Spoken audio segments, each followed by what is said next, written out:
워런 버핏이 은퇴를 앞두고 놀라운 포트폴리오 변화를 보였습니다. 오랫동안 대표 투자 종목이었던 애플 주식을 일부 매도하는 대신 미국 경제와 의료 시스템에 깊숙이 얽혀있는 한 거대 기업의 주식을 비밀리에 대거 사들인 것입니다. 최근 주가가 폭락하고 CEO가 살해당하는 등 각종 악재가 쏟아진 투자자들이 외면하던 바로 그 회사입니다. 과연 버핏은 왜 이 문제투성이 회사를 은밀히 매입해왔을까요?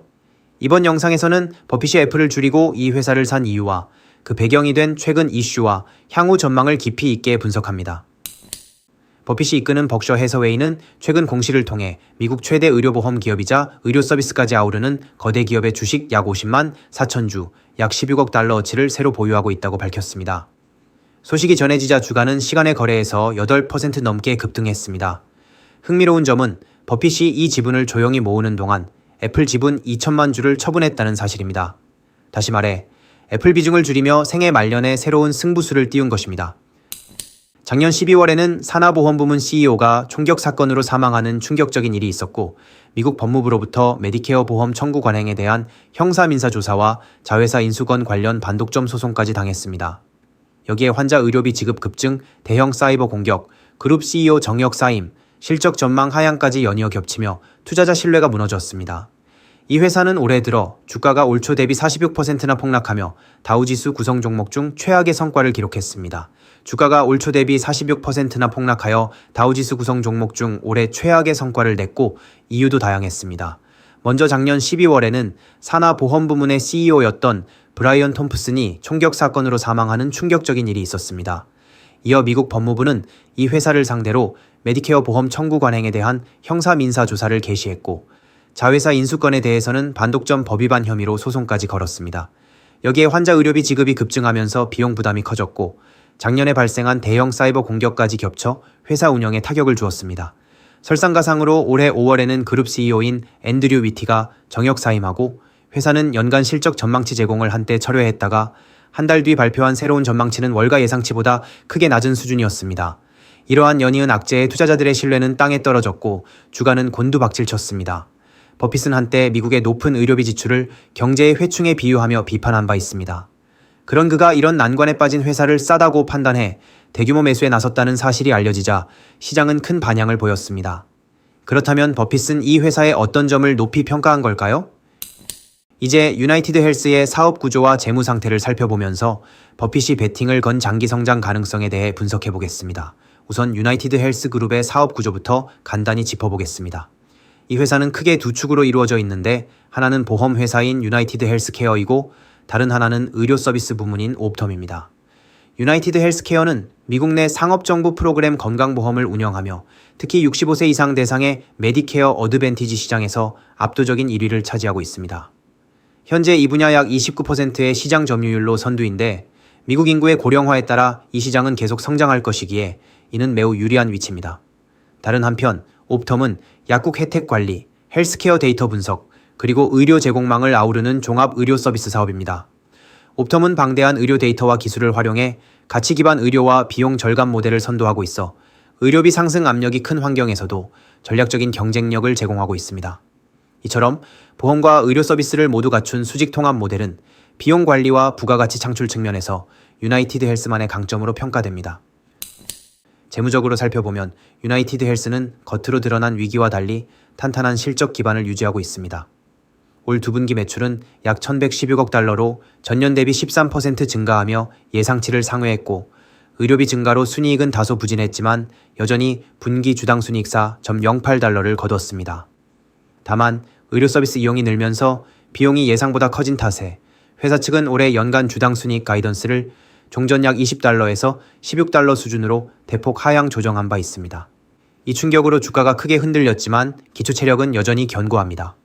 유나이티드 헬스는 현재 현금 및 현금 성자산만 320억 달러에 달하며 연간 1,700억 달러 규모의 자유현금 흐름을 창출해내는 엄청난 캐시카우 기업입니다.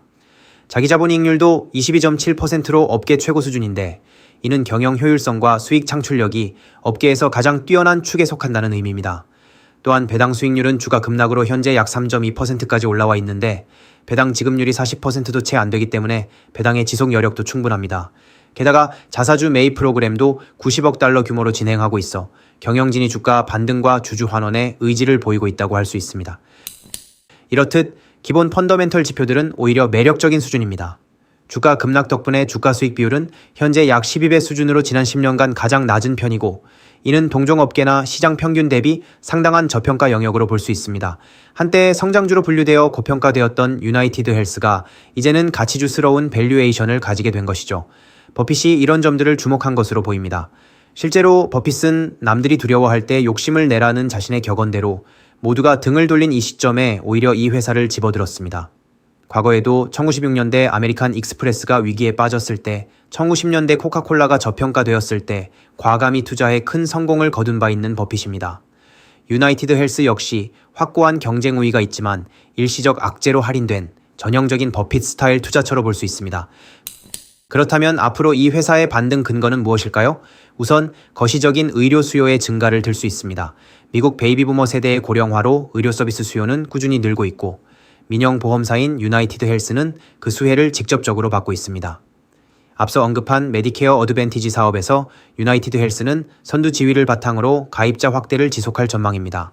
또 의료비 인상분을 보험료에 반영할 수 있는 가격 결정력도 갖추고 있어 의료비가 1년에 8%씩 상승하더라도 이를 보험료로 충당하여 마진을 방어할 수 있습니다. 다음으로 옵텀 사업 부문의 성장성이 주목됩니다. 의료업계 전반이 데이터 분석과 비용 효율화를 중시하는 방향으로 나아가고 있는데, 옵텀은 이러한 트렌드의 핵심 플레이어입니다.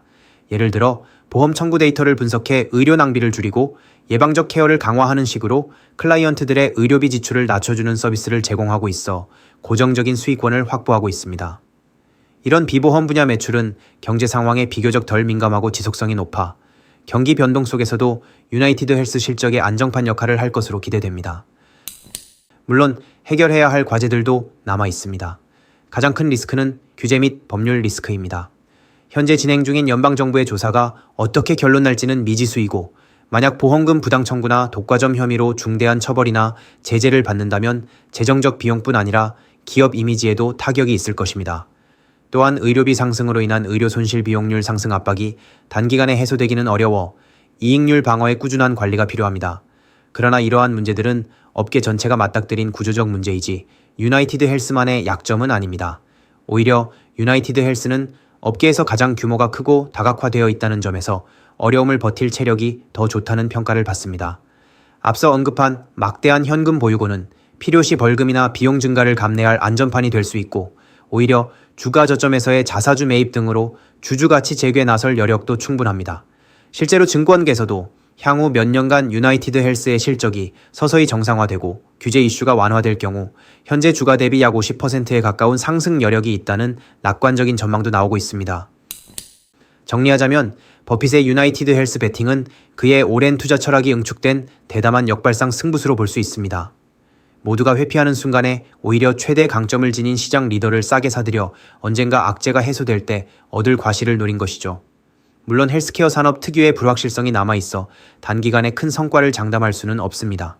그러나 버핏이 과거 여러 차례 그러했듯 내가 이해할 수 있고 탄탄한 사업을 영위하지만 일시적으로 저평가된 기업에 투자하는 전략은 장기적으로 놀라운 결과를 가져오곤 했습니다. 과연 유나이티드 헬스 그룹이 버핏의 기대대로 밑바닥을 딛고 반등할지, 버핏의 은퇴 전 마지막 선구안적 선택이 될지 앞으로 지켜봐야겠습니다. 흥미진진한 이 금융 드라마의 향방을 함께 주목해봅시다. 더 상세한 분석은 글로벌 비즈니스 브리핑 뉴스레터에서 확인 가능합니다.